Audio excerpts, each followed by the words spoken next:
It's always the jogger. I've never posted before, but I love this subreddit, and I'm always running out of new stories to read. So, I figured I'd tell about something that happened to me. Not as scary as some of these can get, but still something I felt was a creepy encounter.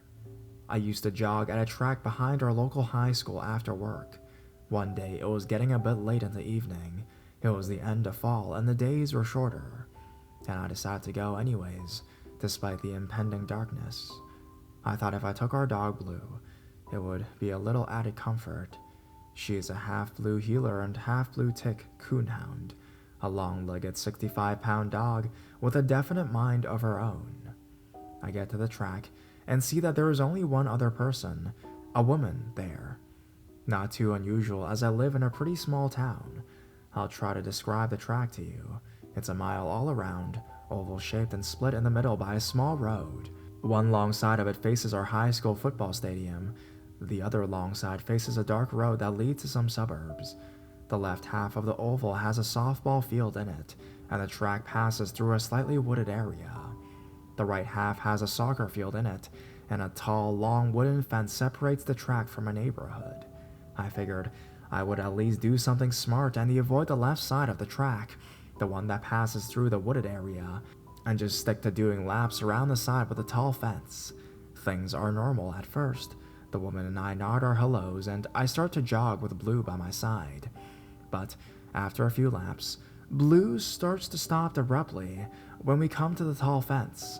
I have to try and drag her by the harness to get her to start moving, and she stubbornly tries to turn back to the parking lot for our car. After doing this about the third time we pass by the fence, I'm pissed. It's so annoying to have to drag her when I'm trying to keep my heart rate up. I forced her to keep going and pass the length of the fence once more. That's when I see him. A man. A man approaches the track from the dark road where the fence ends. I freeze under a streetlight, thinking, is this really happening? He is dressed in a black hoodie with a hood up, black sweats, gloves, and has a rag over his face. While there is a bit of chill in the air, I was wearing sweatpants and a t-shirt that day, transfixed. Blue and I stand there looking at the man as he walks onto the track. He turns and looks at me. We stand about 15 feet away from each other. He lifts one gloved hand and says, "Hi." I, clearly suspicious, greet him back and hope that Blue can look intimidating for me, but she starts to cower, tucking her tail and trying to get away. Some help. He turns and continues down the track, and I slowly start walking, unsure of how to handle this. I pause and pull out my phone to text a friend that some weirdo is at the track with me. I look up after sending the text and see that the man has stopped walking and has just been there looking at me. Even more alarm bells are now ringing in my head like crazy. I can either keep walking towards this man and go towards the wooded area, dumb option, or double back and go half a mile to get my car. I sprint in the opposite direction, deciding to run the half mile to get to my car. I am an amateur jogger and had never been able to ever jog that full length. And that night I ran as fast as I could. I feel like I got to my car in record time. The one other person that was with me, the lady, seemed to know what was up too, as she was getting into her car to leave at the same time. I locked the doors and drove away, and called the police on my cell phone to report him. I explained that he could have just been an innocent jogger that needed to dress less creepy, but he acted and looked too weird for me not to say something to someone. I don't know what came of him, but I do know that that is the last time I ever went jogging after dark.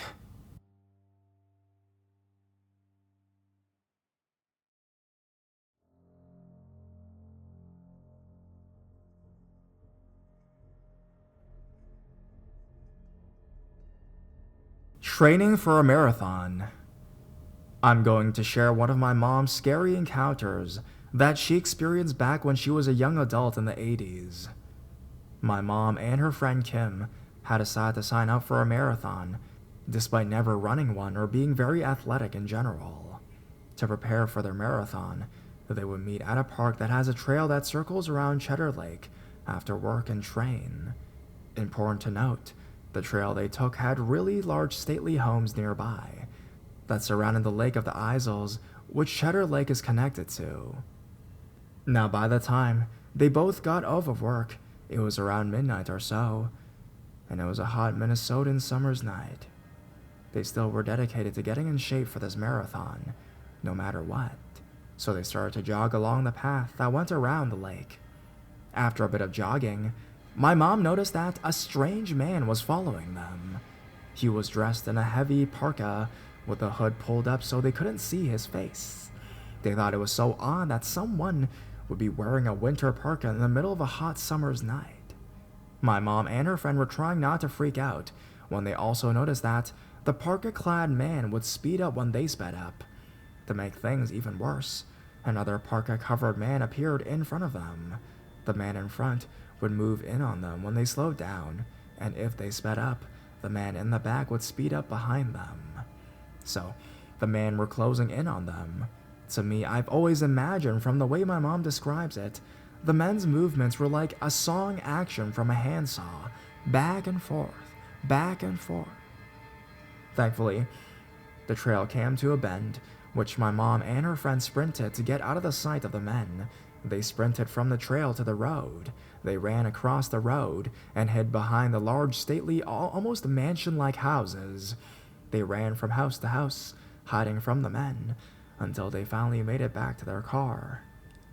My mom and her friend never trained for the marathon again, and when the time came for the race, they were the last ones running.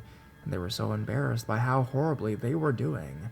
They put their t-shirts on inside out so their marathon numbers wouldn't show and acted like they weren't a part of the marathon. They got asked if they knew if they've seen anyone else still running, and they loudly said, "No."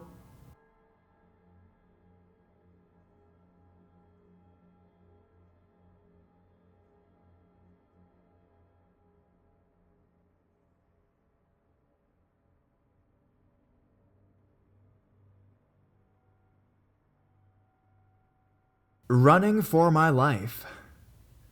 At the time this happened, I was 14 years old going into my freshman year. I am a female and was about 5'3", 125 pounds. This is an experience that still freaks me out today. I used to run cross country and track and was super into training and being able to pass everyone else. I would run in my neighborhood in my free times since it was extremely safe, and most of my neighbors were just rich old people who rarely left their houses. In my neighborhood, there is a lake divided by a road that goes up a small hill, then to a straightaway, which was really great for running up and down to practice the kick at the end of a race. It was blistering hot in the Georgia heat. Even around 4:30 p.m., I was running up and down this hill when around my sixth time of running up and down the hill, I noticed a champagne-colored truck stop at the end of the street. I assumed that they were going fishing in the lake, so I didn't think much of it. At this time, my energy was waning and my legs felt like they had weight stuffed in them. However, I am a tenacious person, so when I decided I was going to run up and down 15 times, I was going to run 15 times. This, due to my safety being at stake, did not end up happening. The seventh time I ran down the hill, my curiosity overcame me, and I decided to run past the truck just to see what was up. Inside, I saw two middle-aged white guys with dirty faces, drinking cans out of koozies and smiling wickedly at each other. I thought to myself, okay, just a few more up and down the hill and you can be done. The feeling in the pit of my stomach was undeniable, but I didn't want to quit yet. The next time I ran down the hill, I spotted a hand out of the truck waving me over. I kept my distance and ran slowly past the truck. One of the men leaned out with his dirty and wrinkly face and his cut-off white t-shirt and said the most gut-wrenching thing my little 14-year-old self had ever heard. "Hey, little lady, looks like you're getting pretty sweaty. I wonder what other places you get all wet." Tears swelled up in my eyes. My fight or flight kicked in and I screamed, "Fuck you!" and bolted up the very steep hill to my house.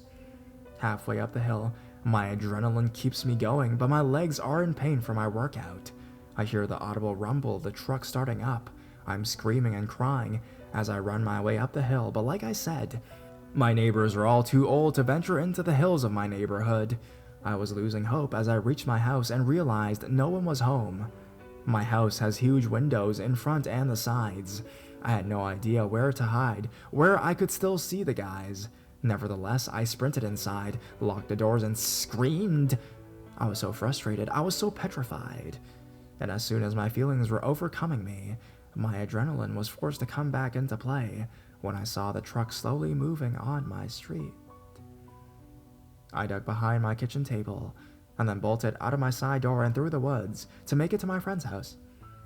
I sprinted up every hill, feeling my runner's high and also kind of feeling like I was going to hurl. I flung myself into the door of my friend's home and locked it behind me. When she saw me, she screamed, "Mom, get the phone!" We called the police.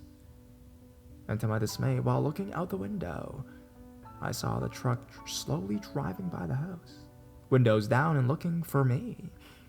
The truck drove by several times to where I could get the license plate number. After calling the police, we called my father and he came straight to me and that night bought me pepper spray. I don't run without the spray anymore, and even now, 3 years later, I'm still wary of running outside a track or a gym. So, creepy redneck pedophiles, let's not meet ever again.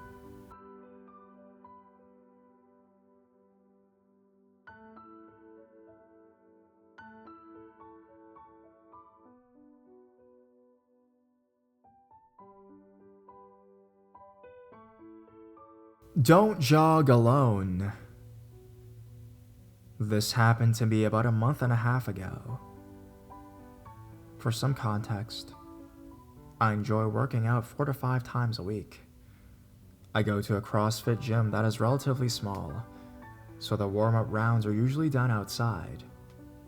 The gym is near a street that's surrounded by trees at both sides, and that road stretches for about a mile, which is a great place for the gym goers to run on and is in fact encouraged on some days.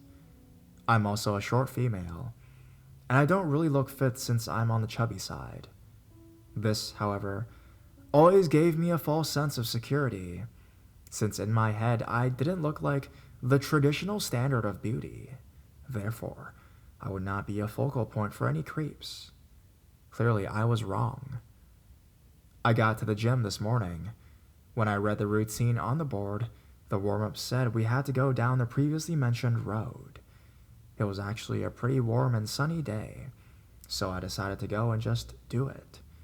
It wasn't the first time I went alone down that road, and my biggest worry so far was getting caught up in the rain, which wasn't a concern on that particular morning. I grabbed my phone and my headphones to listen to some music on my warm-up jog, as per usual, and immediately went out of the gym to begin the small walk between the gym building and the beginning of that road. Halfway there, this car passes by me and slows down, driving at the speed I was walking. He honks his horn several times to get my attention, and I turned to look thinking he needed directions or something like that. But when I looked, he gave me this wide, unsettling grin, waved at me, and drove off. At the moment, I didn't think anything of it since, as a female, I do get the occasional honk or inappropriate comments about my bounce and things like that when I'm outside warming up. So I simply shrugged it off, turned up the volume of my music, and continued heading towards the intersection that connects to the road. What started to give me creepy vibes was that, as I was walking to said intersection, I noticed the car waiting at the red light. As soon as that light turned green, the car did a U-turn and headed back towards my direction. Once more, slowing down his speed, he looks at me with that creepy grin, eyeing me up and down and making me feel exposed. I felt my heart begin to race, but I tried to ignore it, since he was going in the opposite direction as me now. And besides, it was the middle of the day, where other cars were passing by, so he wouldn't try anything, right? At least, that's what I tried to convince myself of. By this time, I had reached the intersection, so I turned onto the road and began to jog alongside it. I was a little concerned by this dude literally going out of his way to look at me, but I tried to concentrate on keeping my pace and my breathing at a steady rate, using my music to keep distracted too. Not 2 minutes had passed when I see, on the opposite side of the road, that same car slowing down beside me again. This meant that he had made another U-turn somewhere, took the light at the intersection again, and turned to the same direction I was jogging towards. The man driving looked right at me with that stupid grin. He said some words to me that I didn't really catch, since I had my volume pretty high before he sped off once more. Alright. At this point, I'm starting to freak out, because he'd gone out of his way twice. I'm hyper aware of my heartbeat, as I feel a wave of panic begin to wash over me. I suddenly realize that I'm just starting my jog down this road, where there are no buildings around, no place to hide, and I am completely alone. Right up the hill of the road, there's another intersection that can't be seen from where I'm currently at, but something was telling me that this dude was going to make yet another U-turn and make a pass at me again. I see another jogger a little up ahead, and since I really want to do this workout, I decide to catch up to him. In my head, I figure that he must be one of the gym goers too if he was running up that road, so maybe I could jog with him and have some company. I pick up my pace to get to him faster. Eventually I do, but I don't recognize him.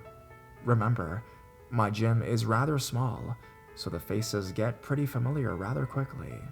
Still, I hoped he was maybe a new member, or just one of the few that I hadn't met yet. I just wanted an excuse not to be alone, so I asked him if by any chance he goes to the gym down the road, not wanting to be too specific in case he ended up also being a creep, but he tells me no. Okay. I thanked him anyways, and decide to bolt back down to the gym. There is no way I'm running up this lonely street by myself, with some stranger following me in his car. God knows what his intentions were with me, but considering his expression, I wasn't willing to take the risk and find out. As I'm heading down the road on my way back, the car passes me yet again, just as I had expected. He had gone to the second intersection and made a third U-turn, if you're counting. Still, that creepy grin on his lips, still slowing down his speed to drive at my pace, his eyes looking at me as if I was absolutely naked in front of him. He was closer to me now, and I could see through the window that while his left hand was on the wheel, his right hand was on his lap, gripping something in it. I quickly looked away, fearing that what I thought I saw was what I actually saw. I didn't want to confirm my suspicions, but I was clearly shaken. My jog turned into running when he speeds off again. I am literally on the verge of a panic attack, only focusing on how the heck I was going to reach the gym safely. Sure, it wasn't that far away, but I obviously couldn't outrun a car, right? I turned off my music and called my best friend on the phone. I don't know why I did that, since she's overseas studying, and there was no way for her to help me. I should have instead called the police, but my panic-ridden brain was only thinking about getting back safe and having someone to keep me company, even if only on the phone in the meantime. While I wait for her to pick up the phone, I notice the first intersection up ahead, but to my horror, the car was on the very left lane waiting for the light to turn green. Finally, my friend picks up the phone, and hearing her voice helps me alleviate some of my panic. My eyes were trying to focus on both the car and where I was stepping as I ran. I needed to be careful, of course. And then the light turned green, the car began to move, and yes, did a fourth U-turn. I'm trying my hardest to explain the situation to my best friend with breathless, panicky words when I see the man pass me again with those eyes and that grin that sends chills down my spine every time I think about it. Luckily, I was nearing the intersection, and I could already see my gym about 400 meters away. My best friend kept telling me to breathe and to try and calm down. She knew I couldn't get anxious then. I needed to be safe first. 200 more meters. I'm searching around to see if I can spot that car again. I can only hear my ragged breath, my heart, and my friend's voice trying to soothe me. Every car that passes by me makes me flinch. I was too jumpy, too panicked by the whole ordeal. Nothing like this had ever happened to me before. 50 more miles. I'm so close that one last burst of adrenaline makes me run even faster.